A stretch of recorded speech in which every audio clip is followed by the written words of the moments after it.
Hello दोस्तों, कैसे हो आप सब। हम आपका स्वागत करते हैं आपके अपने यूट्यूब चैनल इंदौर की पाठशाला पर। वन एंड ओनली एक ऐसा चैनल जो डीएवीवी बोर्ड एग्जाम को टारगेट करता है। सारे डीएवीवी से जुड़े आपको नोटिफिकेशंस, सारी dates, exam schedules, important notes सब आपको इसी चैनल पे मिल जाएंगे। तो जल्दी से वीडियो को लाइक कर दीजिए, चैनल को सब्सक्राइब कर दीजिए, बेल आइकन दबा दीजिएगा। आज हम करने वाले हैं बीकॉम फर्स्ट ईयर के लिए, जो बच्चों को बहुत डाउट रहता है फाइनेंशियल अकाउंटिंग, क्योंकि इसमें थ्योरी के साथ साथ में न्यूमेरिकल क्वेश्चंस भी एग्जाम में आते हैं। तो हम लेकर आए हैं मास्टर क्वेश्चन बैंक, जो आपकी सारी यूनिट कवर करेगा और आपको टॉप क्वेश्चंस प्रोवाइड करेगा, जो बिल्कुल फॉर श्योर एग्जाम में आने वाले हैं। ये हमने बहुत सारे पीवाईक्यूज वगैरह को स्टडी करके बनाया है, तो आई होप ये आपके लिए बहुत यूजफुल होगा। आइए जल्दी से हम देख लेते हैं। और एक इंपॉर्टेंट न्यूज़, अगर आपको कोई भी जल्दी से नोटिफिकेशन चाहिए, शॉर्ट डिटेल्स चाहिए, याद करने की ट्रिक्स चाहिए कि कैसे आप लॉन्ग टर्म तक याद रख सकते हैं और कैसे एग्जाम में लिखना है, तो उसके लिए आप हमें इंस्टाग्राम पे फॉलो कर सकते हैं, इंदौर की पाठशाला। आइए वीडियो देखते हैं जल्दी से। पहले हम स्टार्ट करते हैं दोस्तों वेरी शॉर्ट क्वेश्चन से। वेरी शॉर्ट क्वेश्चन जो एग्जाम में आते हैं वो आपको ध्यान रखना है कि शॉर्ट क्वेश्चन भी आएंगे, वेरी शॉर्ट भी आएंगे, लॉन्ग क्वेश्चन भी आएंगे। अभी क्या है बेटा, न्यू जो एजुकेशन पॉलिसी है उसके अकॉर्डिंग ही हमने नोट्स बनाए। बहुत सारे चैनलों पे आपको ओल्ड नोट्स मिलेंगे, इसलिए एनईपी का आपको ध्यान रखकर ही पढ़ना है। पहला क्वेश्चन हिंदी मीडियम वाले बच्चों के लिए, लेखांकन के द्विपक्षीय अवधारणा को समझाइए। Explain the duality concept of accounting. बेटा ड्युअलिटी कॉन्सेप्ट का मतलब ये होता है कि जो अकाउंटिंग होती है उसमें आपने स्टार्टिंग से सुना होगा, हम फॉलो करते हैं double entry system. Double entry system का मतलब होता है बेटा दोहरा लेखा प्रणाली। हर ट्रांजेक्शन के दो इफेक्ट होते हैं और वो दो अकाउंट्स को इफेक्ट करते हैं। एक अकाउंट होता है डेबिट, दूसरा अकाउंट होता है क्रेडिट, है ना। ये लुकास पेसियोली लेकर आए थे डबल एंट्री सिस्टम, ठीक है। सेकेंड है लेखांकन मानक, एएस से क्या आशय है, what is mean by accounting standard. बेटा अकाउंटिंग स्टैंडर्ड क्या होते हैं, तो इंडिया में ICAI, institute of chartered accountant of India, accounting standard लेकर आता है। इंडियन अकाउंटिंग स्टैंडर्ड भी होते हैं, जहाँ पर आपको बताया जाता है कौन कौन से आपको अजम्पशंस, कौन कौन से प्रोविजंस फॉलो करना है, ताकि आप अकाउंटिंग को प्रॉपर कर सको। नेक्स्ट क्वेश्चन है व्यावसायिक इकाई अवधारणा क्या है, what is business entity concept. बेटा ये बहुत इंपॉर्टेंट है। बिजनेस एंटिटी कंसेप्ट का मतलब होता है कि बिजनेस में बिजनेसमैन अलग होता है और बिजनेस अलग। It means separate legal entity.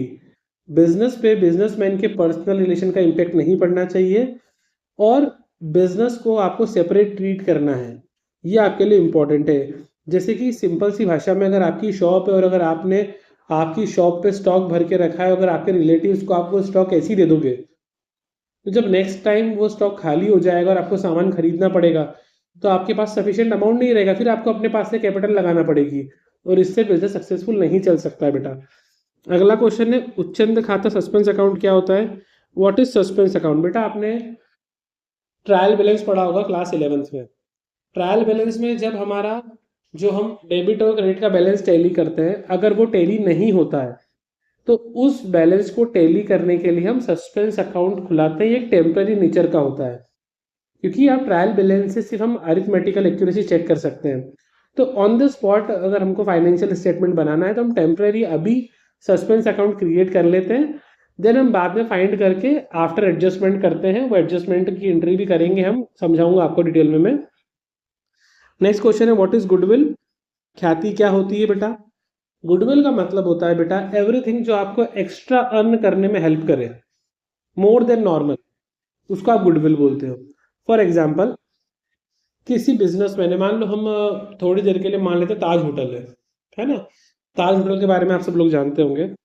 मान लो ताज होटल की बिल्डिंग वगैरह, उसका पूरा जो भी अंदर का इंटीरियर वगैरह है, या A to Z पूरी ताज बिल्डिंग ही आपको मिल रही विद ताज नेम के साथ, और उस पूरी बिल्डिंग और सबकी कॉस्ट मान लो 200 करोड़ है, 100 करोड़ है। अब एक्चुअली प्राइस नहीं पता, अपन सिर्फ अजम्पशन मान रहे हैं। तो मान लो उसकी प्राइस 200 करोड़, 300 करोड़, 500 करोड़, 1000 करोड़, चलो। अगर वो अपने नाम के साथ उसको बेचना चाहता है और अगर सब उसकी प्रॉपर्टी की वैल्यू, सबकी वैल्यू मिला के 1000 करोड़ है, तो ऑब्वियस सी बात है वो 1000 करोड़ में नहीं बेचेगा, उसको 2000, 3000, 4000, 5000 करोड़ में बेच सकता है। क्यों बेचेगा, क्योंकि उसका नाम है ताज, जो उसने रेपुटेशन कमाई है। तो जो उसको एक्स्ट्रा अर्न करने में हेल्प कर रहा है वही होता है उसकी गुडविल, यानी ख्याति। तो ये वेरी शॉर्ट क्वेश्चंस हैं, ये बिल्कुल आपको अच्छे से तैयार करना है एग्जाम में। बिल्कुल क्वेश्चंस देखने को मिलते हैं। आइए हम देखते हैं शॉर्ट क्वेश्चंस। अब दोस्तों हमारे पास है शॉर्ट क्वेश्चंस। लेखांकन सिद्धांतों एवं परंपरा में क्या अंतर है? What is difference between accounting concept and accounting convention? बेटा अकाउंटिंग कंसेप्ट और कन्वेंशन में डिफरेंस ये है, कंसेप्ट जो होते हैं ना अकाउंटिंग स्टैंडर्ड के अकॉर्डिंग बनते हैं, जो हम फॉलो करते हैं, और कन्वेंशन जो एंशियंट टाइम से हम फॉलो करते जा रहे हैं, मतलब अकाउंटिंग में ऐसा ही होता है करके। नेक्स्ट क्वेश्चन है पूंजीगत और आयगत व्यय का उदाहरण दीजिए। Explain capital and revenue expenditure. बेटा कैपिटल एक्सपेंडिचर वो होती है जो हमको आगे चल के अर्न करने में हेल्प करती है, और रेवेन्यू एक्सपेंडिचर वो होती है जो एक्सपेंडिचर हो जाती है और उसका हमको फ्यूचर में एज सच कोई एडवांटेज नहीं मिलता और वो हमको हर साल करना पड़ती है, वो रेवेन्यू एक्सपेंडिचर होता है। फॉर एग्जाम्पल कैपिटल एक्सपेंडिचर का मतलब ये होता है जैसे कि मान लो कोई कंपनी है, कंपनी छोड़ो, सिंपल चाय की दुकान है, इंदौरी चाय लवर, चाय की दुकान है। चाय की दुकान के मालिक ने एक चाय की मशीन खरीदी जिससे इमीडिएटली चाय बन जाती है, कॉफ़ी भी उसी में बन जाती है। तो अगर वो मशीन है तो मशीन खरीदने के लिए जो उसने पैसा लगाया है वो मशीन उसको हेल्प करेगी और अर्न करने में, अब कमाई जल्दी होगी उसकी और ज़्यादा होगी। तो वो जो मशीन की कॉस्ट लगी है उसको, वो है इसकी कैपिटल एक्सपेंडिचर, क्योंकि बाद में उसको अर्निंग करने में हेल्प करेगी वो। और रेवेन्यू एक्सपेंडिचर क्या होता है? जैसे बिजली का बिल उसको हर बार भरना ही है, या ऐसे खर्च रेंट उसको हर बार भरना ही है। तो ऐसे एक्सपेंडिचर जो रेगुलरली होते हैं, है ना, तो वो होते हैं हमारे रेवेन्यू एक्सपेंडिचर। कैपिटल एक्सपेंडिचर एक बार हो जाता है, वो लॉन्ग टर्म के लिए यूज होता है, 4 साल 5 साल 10 साल। लेकिन रेवेन्यू एक्सपेंडिचर आपको हर बार नया करना पड़ता है। नेक्स्ट है बेटा बैंक समाधान विवरण क्यों बनाया जाता है? Why is bank reconciliation statement prepared? बेटा बैंक रिकंसिलिएशन स्टेटमेंट BRS, ये भी आपने क्लास 11 में पढ़ा है, अगर नहीं समझा है बता देता हूँ मैं।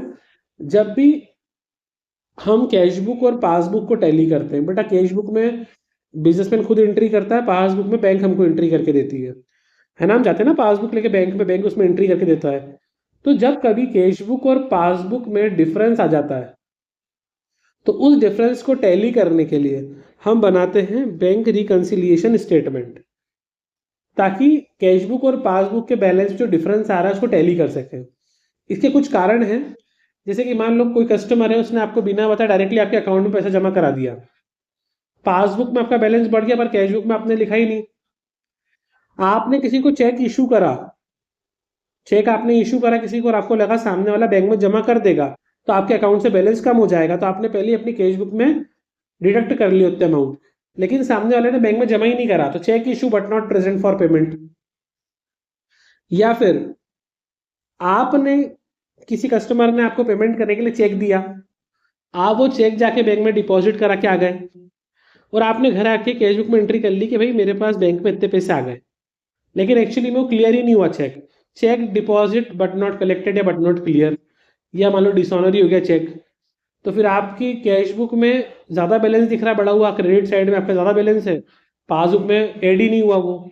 तो ऐसे और भी रीजंस होते हैं, वो हम अगर डिटेल आपको लगेगा तो वीडियो बना दूंगा मैं उसके रिगार्डिंग। अभी हम समझने वाले हैं कि जो क्वेश्चंस हैं उनके आंसर क्या लिखना है, किस तरीके से आपको फॉर्म करना है, और एक ओवरव्यू दे रहा हूँ क्वेश्चंस का आपको। नेक्स्ट है डेप्रिसिएशन, मूल्य ह्रास के मुख्य कारण बताइए। What are the cause of depreciation? बेटा डेप्रिसिएशन होता क्या है? जो भी आप फिक्स असेट्स खरीदते हैं अदर देन लैंड, जमीन को छोड़ के, उन सारी असेट्स पे धीरे धीरे आपको डेप्रिसिएशन लगता रहता है। डेप्रिसिएशन का मतलब होता है उसकी वैल्यू कम हो जाना। मूल्य ह्रास का मतलब होता है जो फिक्स असेट्स होती है टाइम के साथ टूट फूट हो जाने की वजह से, टेक्नोलॉजी पुरानी हो जाने की वजह से उनकी वैल्यू कम हो जाती है। जैसे कि अगर आपने एक नया लेटेस्ट मोबाइल फोन खरीदा, जैसे आजकल बच्चों का आईफोन खरीदने का बहुत शौक है, अगर आपने लेटेस्ट आईफोन ले लिया, आईफोन 17 प्रो मैक्स, और अगर आप नेक्स्ट ईयर देखोगे जब आईफोन 18 लॉन्च हो जाएगा, 17 की प्राइस ऑटोमेटिक कम हो जाएगी। जो आपने फोन खरीदा है वो अगर आपने आज खरीदा, वो कल ही बेचने जाओगे तब भी उसकी वैल्यू कम ही हो जाएगी ना, आपको पता है सेम प्राइस में तो बिकेगा नहीं वो, है ना, क्योंकि सेकंड हैंड मान लेंगे उसको, भले आप बोलोगे सर मैंने यूज ही नहीं करा, फिर भी उसकी प्राइस कम हो जाएगी ना। तो इसी को बोलते हैं डेप्रीसिएशन। नेक्स्ट है अशुद्धियों के सुधार की विधियां बताइए। Right the method of rectification of error. बेटा मैंने आपको बताया कई बार, जिस सस्पेंस अकाउंट बनाते हैं हम गलतियों को सुधारने के लिए, वैसे ही मान लो किसी कारण से हमसे गलतियां हो गई और उसको गलतियों को रेक्टिफाई करना है हमको, तो रेक्टिफिकेशन करने के लिए अगर सिंगल साइड एरर है तो हम लेजर अकाउंट बना सकते हैं, डबल साइड एरर है या एरर ऑफ ओमिशन है तो हम उसके लिए जर्नल एंट्री भी कर सकते हैं आफ्टर एडजस्टमेंट जो होते हैं, इसके बारे में हम जानेंगे डिटेल में। आइए देखते हैं लॉन्ग क्वेश्चंस। पहला लॉन्ग क्वेश्चन है, अंतिम खातों से आप क्या समझते हैं? मुख्य समायोजन की प्रविष्टियों को विस्तार से समझाइए। What is final account? Explain the major adjustment entries. अब आपको इसमें एंट्रीज भी करना है बेटा। फाइनल अकाउंट क्या होते हैं? जो भी आप ट्रेडिंग पेंडल में बैलेंस शीट बनाते हैं वो आपके फाइनल अकाउंट्स होते हैं बेटा, जो हमको बताते हैं कि हमारी कंपनी की फाइनेंशियल पोजीशन कितनी है, असेट्स लाइबिलिटीज वगैरह कितनी है हमारे पास, वो सब चीज़ें। अब इसकी मेजर एडजस्टमेंट्स की एंट्री भी करना है। कौन कौन से एडजस्टमेंट नॉर्मली होते हैं, आपने 11th क्लास में करे होंगे। एक होता है प्रीपेड एक्सपेंसेस, एक होता है आउटस्टैंडिंग एक्सपेंसेस। प्रीपेड एक्सपेंस वो होते हैं जो आपने पहले से पे कर दिए, बाद में आप उसको यूज़ करोगे। जैसे मोबाइल का रिचार्ज हम पहले करवा लेते हैं, बाद में यूज़ करते हैं। या पोस्ट पेड भी होता है, वो तो खैर वो तो आउटस्टैंडिंग हो जाएगा पोस्ट पेड वाला। आउटस्टैंडिंग एक्सपेंसेस, आप रेस्टोरेंट में खाना खाने गए, आपने पहले ऑर्डर किया, खाना आपके पास आ गया, उसके बाद ही आप उसको बिल पे करते हो, तो वो एक्सपेंसेस हो चुके हैं आउटस्टैंडिंग। इनकम की बात करें तो एक होता है एक्रूड, एक होता है अनएक्रूड या अनअर्नड। अनअर्न का मतलब होता है कि वो इनकम जो आपको पहले से मिल गई है, आपने अर्न नहीं करी, आप अर्न करोगे उसको, मतलब काम करना पड़ेगा, आपने एडवांस में पैसे ले लिए किसी से। और एक्रूड क्या होता है बेटा, कि काम कर लिया है आपने, अभी इनकम नहीं मिली, आपको मिलने वाली है। इसके अलावा बेटा क्लोजिंग स्टॉक अगर ट्रायल बैलेंस में नहीं दिया हो तो उसका एडजस्टमेंट होता है, डेप्रीसिएशन का एडजस्टमेंट होता है, बेड डेट का एडजस्टमेंट होता है, डिस्काउंट ऑन बेड डेट का एडजस्टमेंट होता है, ऐसे और भी एडजस्टमेंट्स होते हैं।